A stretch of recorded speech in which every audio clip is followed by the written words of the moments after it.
बिस्मिल्लाहिर्रहमानिर्रहीम, अस्सलाम वालेकुम। आप देख रहे हैं स्पोर्ट्स फ्लिक्स वर्ल्ड का स्पेशल और मैं हूं हमजा शफीक। तो जनाब, कल एक और इंपॉर्टेंट मैच हुआ अफगानिस्तान वर्सेस न्यूजीलैंड। न्यूजीलैंड की टीम ने अपनी भरपूर फॉर्म दिखाने का सिलसिला जो है वो जारी रखा हुआ है और कल अफगानिस्तान के खिलाफ कीवीज ने अपना मैच बासानी 149 रन के बड़े मार्जिन से जीत लिया। 289 रन के हदफ के ताकुब में अफगान टीम सिर्फ 139 रन ही बना सकी और मिचेल सेंटनर ने इस मैच में अपने वनडे करियर की 100वीं विकेट भी अब वो हासिल की और मुसलसल 4 मैच जीतने पर न्यूजीलैंड की टीम पॉइंट्स टेबल पर इस वक्त टॉप पर मौजूद है। दूसरी जानिब बांग्लादेश और इंडिया के दरमियान मैच जो है वो भी पुणे में जारी है और बांग्लादेश टीम पहले बैटिंग कर रही है। 237 रन बना चुकी है, 7 खिलाड़ी आउट हो गए हैं। लिटन दास और तंजीद हसन ने निस्फ सेंचुरीज भी स्कोर की। तमाम तर सूरत हाल पे बात करेंगे। इसके अलावा हमने बात करनी है पाकिस्तान स्क्वाड के जो कुछ वायरल इन्फेक्शन की बातें चल रही थी, तो अच्छी खबर यह है कि प्लेइंग 11 जो कि एक्सपेक्टेड प्लेइंग 11 उसने प्रैक्टिस सेशन में हिस्सा लिया है और कुछ हल्की फुल्की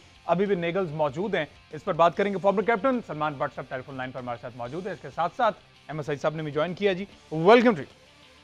अच्छा जी, बात कर ली जाए पहले इंडिया वर्सेस बांग्लादेश मैच में। बट साहब, ये विकेट पुणे का विकेट कोई अच्छा रिकॉर्ड नहीं रहा इस ग्राउंड का। डीमेरिट पॉइंट्स भी मिल चुके हैं इस ग्राउंड को और अब 237 पे 7 अच्छा स्टार्ट मिला बांग्लादेश को। स्लो स्टार्ट था लेकिन बीच में कुछ पार्टनरशिप लगी, 238 रन बनाने में कामयाब हो गए। क्या देख रहे हैं, कहां तक रिस्ट्रिक्ट कर सकता है इंडिया?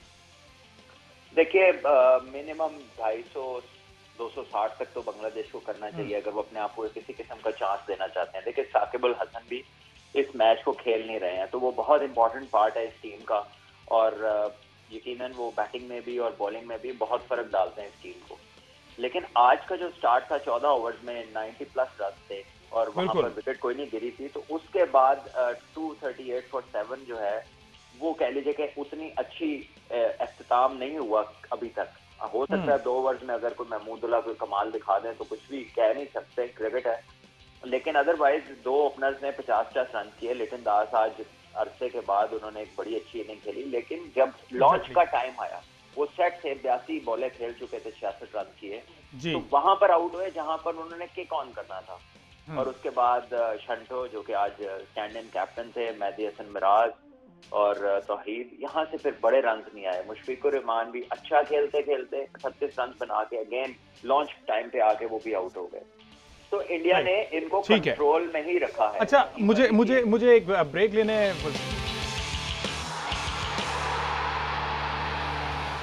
वेलकम बैक जी। बात हो रही थी क्रिकेट वर्ल्ड कप के हवाले से। इंडिया वर्सेस बांग्लादेश बड़ा इंपॉर्टेंट मैच चल रहा है और 256 फॉर 8 बांग्लादेश का है। 50 ओवर्स मुकम्मल खेल लिए हैं और 257 रन का जो टारगेट दे दिया गया इंडियन क्रिकेट टीम को। लेट्स सी ये मैच किस तरह जाता है। पुणे का जो ट्रैक रिकॉर्ड है स्टेडियम का वो कुछ खास बेहतर नहीं है। अहमद साहब, मेरे ख्याल डीमेरिट पॉइंट भी मिल चुका है इसको, फिर इसको रेनोवेट किया गया, कुछ बेहतरी लाई गई। एवरेज स्कोर वैसे यहाँ पर क्या है? जी हमजा, ये पुणे जो है ये महाराष्ट्र क्रिकेट एसोसिएशन के अंडर ये ग्राउंड है और यहाँ पे जो इसको कहा जाता है बैटिंग पैराडाइज, बिल्कुल सीधी विकेट होती है ये। यहाँ पर एवरेज जो बैटिंग फर्स्ट का स्कोर है वो 307 रन है, जो कि काफी ज्यादा है। और यहाँ पर हाईएस्ट रन जो बने हैं अब तक, ये 8वां वनडे इंटरनेशनल हो रहा है इस वेन्यू के ऊपर। 356 रन बैटिंग फर्स्ट का रिकॉर्ड है यहाँ पे।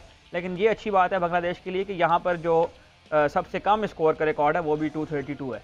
तो बांग्लादेश जो है वो अगर चाहे तो इनको रिस्ट्रिक्ट कर सकता है। इस ग्राउंड की एक और हैबिट ये है कि मैच के साथ साथ यहाँ पर पेसर्स को हेल्प मिलना शुरू हो जाती है। तो ये जो 50 ओवर पूरे खेले हैं बांग्लादेश ने, हो सकता है कि ये क्रूशियल साबित हों अगर बांग्लादेश के फास्ट बॉलर अर्ली विकेट लेने में कामयाब हो जाए। ठीक है जी। बट साहब, बैटिंग पैराडाइज पुणे की विकेट को कहा जाता है, क्या समझते हैं आप 257 इसको डिफेंड करना मुश्किल हो जाएगा बांग्लादेश के लिए? हमजा, आपकी आवाज थोड़ी कम आई है, प्लीज दोबारा करिएगा। और साहब, मैं अर्ज ये कर रहा हूं कि बैटिंग पैराडाइज पुणे के विकेट को कहा जाता है, तो 257 का टारगेट जो दिया गया है तो डिफेंड कर पाएगा बांग्लादेश? समझते हैं आप क्लोज जाएगा ये मैच? देखिए, डिपेंड करता है कि कितनी अच्छी बॉलिंग करते हैं और कितनी अच्छी फील्डिंग करते हैं, क्योंकि इंडिया की जो बैटिंग लाइन है वो फॉर्म में है और उसमें क्वालिटी प्लेयर्स है, दुनिया के टॉप प्लेयर्स खेल रहे हैं।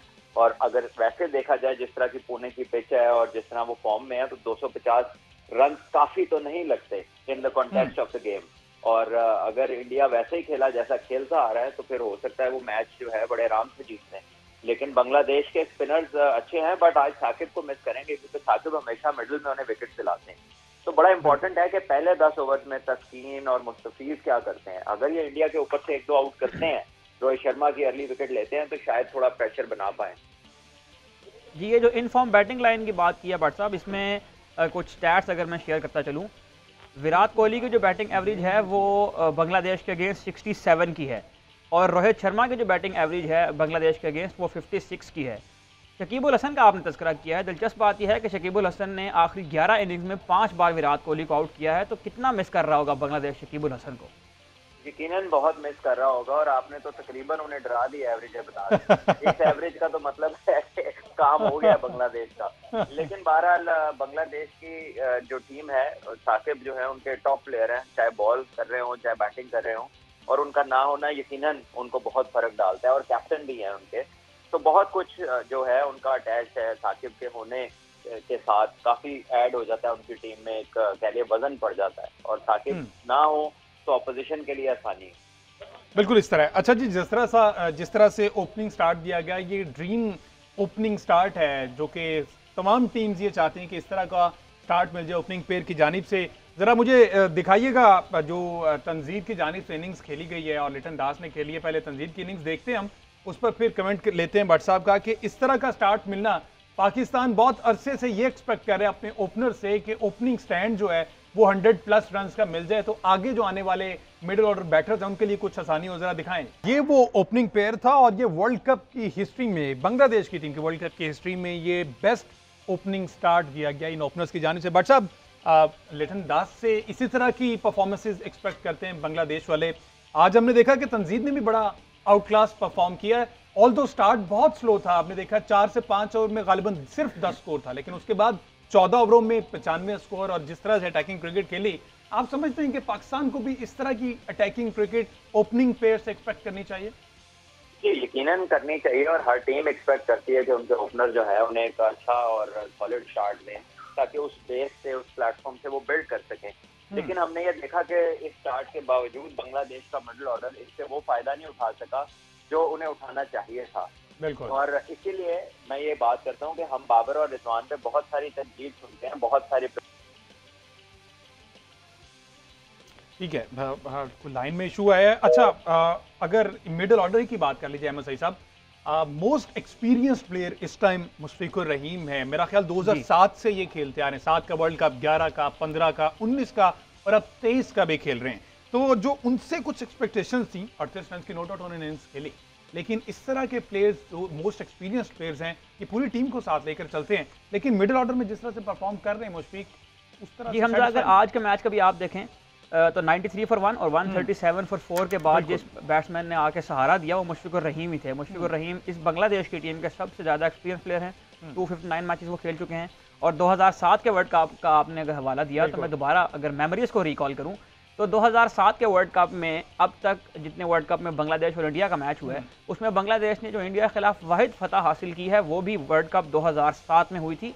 17 मार्च 2007 पोर्ट ऑफ स्पेन 191 पर ऑल टीम आउट कर दी थी बांग्लादेश ने इंडिया की, और उसको उन्हें कन्विंसिंगली चेज कर लिया था 49th ओवर में 5 विकेट के नुकसान पर, और मुशफिकुर रहीम ने उस मैच के अंदर भी 50 रन की एक शानदार इनिंग्स खेली थी। बिल्कुल जी, ये कुछ मेमोरीज जो हैं वो रिकॉल। बट साहब, मुशफिकुर रहीम पे बात हो रही है, 2007 से लेके अब तक 2023 का वर्ल्ड कप भी खेल रहे हैं, ये 5वां वर्ल्ड कप है, मोस्ट एक्सपीरियंस हैं अलॉन्ग विद शकीबुल हसन, जो कि आज का मैच नहीं खेल रहे लेकिन वो भी मोस्ट एक्सपीरियंस है।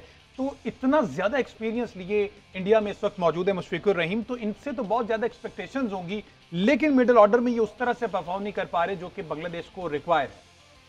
देखिए, जितना इनका एक्सपीरियंस है और जितने अरसे से ये इंटरनेशनल क्रिकेट खेल रहे हैं, इनको चाहिए कि ये यहाँ पर मैचेस जितवाएं बांग्लादेश। और डिस्पाइट द फैक्ट कि बांग्लादेश की जो बॉलिंग अटैक है वो खासा यंग है, इनएक्सपीरियंस है, बहुत ज्यादा तजर्बाकार नहीं है सिवाय तस्कीन और मुस्तफीज के, लेकिन स्टिल जब आपके पास साकिब जैसा लेफ्ट आर्म स्पिनर है और आपके पास तस्कीन अच्छे डिसेंट बॉलर है और साथ में मुस्तफीज हैं, तो मेरा ख्याल है कि बैटिंग पे इतनी ओनस जाती है कि वो लोग बड़ा कोई 100 देखें हम इनकी तरफ से, कोई बड़ी इनिंग देखें जिसमें ये सिंगल हैंडेडली जो है ना टीम को एक विनिंग पोडियम के ऊपर लेकर जाए। लेकिन ये हमें नजर यही आता है कि ये 50-60 अच्छा करते हैं और उसके बाद ये उसको कैरी ऑन नहीं कर पाते, और इस एक्सपीरियंस के बाद अगर आपने 50-60 ही करना है तो दैट मीन्स कि आप उतने इफेक्टिव नहीं है जितना आपको होना चाहिए। बट साहब, महमूदुल्लाह की अगर बात कीजिए, उनका ओडीआई स्टैट्स देखा जाए 223 ओडीआईज वो खेल चुके हैं और 5061 रन हैं, 35 के एवरेज है और 82 विकेट्स भी साथ ले चुके हैं वो।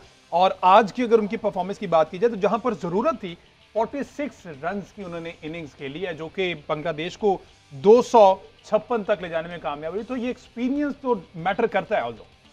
देखिए बहुत मैटर करता है एक्सपीरियंस। और महमूदुल्लाह भी मतलब कह लीजिए कि मॉडर्न अगर आजकल की क्रिकेट हम देखें तो one of the most experience cricketers दुनिया में है ओडीआई क्रिकेट। एग्जैक्टली। तो ऐसे में मेरा ख्याल है कि इनका जो बैटिंग का नंबर है वो बहुत लो है, क्योंकि ये टेक्निकली भी अच्छे हैं, ये बड़ा स्कोर भी करना जानते हैं, बड़ी हिट्स भी मारते हैं। तो आप अपने अच्छे प्लेयर्स को एंड में क्यों भेज, उनको आज भी नंबर 7 पर बैटिंग करने के लिए आए हैं।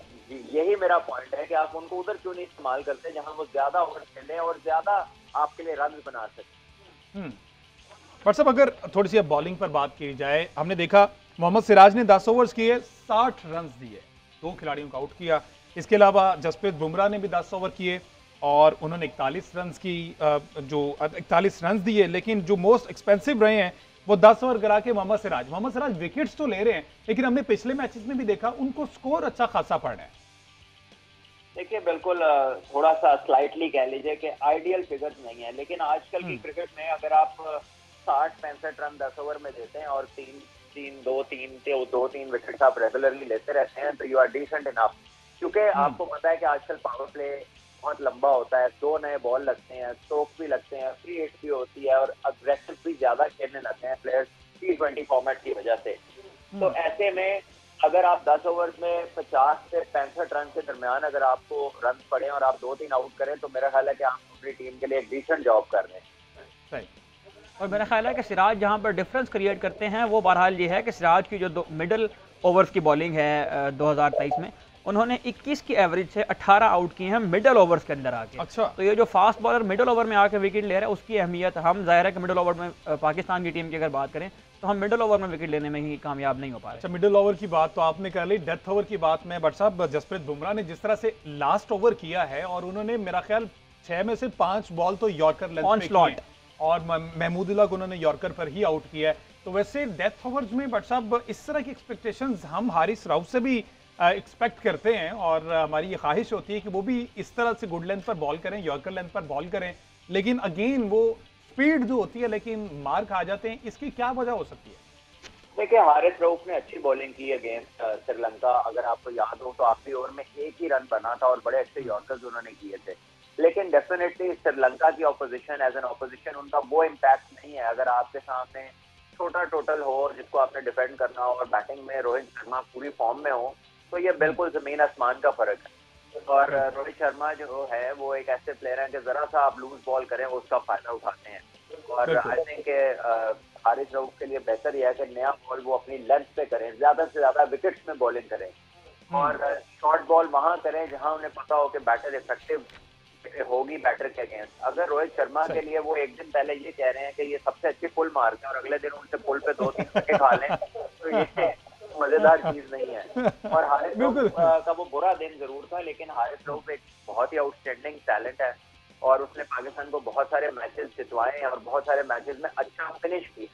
तो सिर्फ उसे अपने राइट एरियाज में फोकस करना है। देखिए रोहित शर्मा से किसी की भी पिटाई हो सकती है, वो इस तरह के बिल्कुल।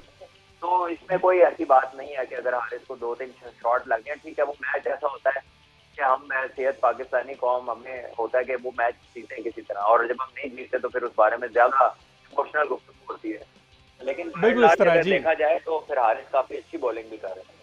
एग्जैक्टली। अच्छा, अब ये जो बॉलिंग लाइनअप की बात की इंडिया की है तो उनके लिए एक बुरी खबर ये भी है कि हार्दिक पांड्या जो है वो इंजर्ड हो गए और उनका जो एंकल है मेरा ख्याल ये उनका लेफ्ट एंकल जो है वो 29th ओवर में बॉलिंग करते हुए आज सिर्फ 3 बॉलें वो करा पाए हैं। बिल्कुल इसी तरह है और ये उसके फौरी बाद वो स्कैन के लिए चले गए थे। लेट्स सी वापस कम बैक करते हैं इस मैच में या फिर उनको रेस्ट दिया जाएगा। एक शॉर्ट ब्रेक शामिल करने उसके बाद हमने बात करनी है, कल बड़ा इंपॉर्टेंट मैच है पाकिस्तान वर्सेज ऑस्ट्रेलिया, प्लेइंग 11 पर बात करेंगे। Stay with us.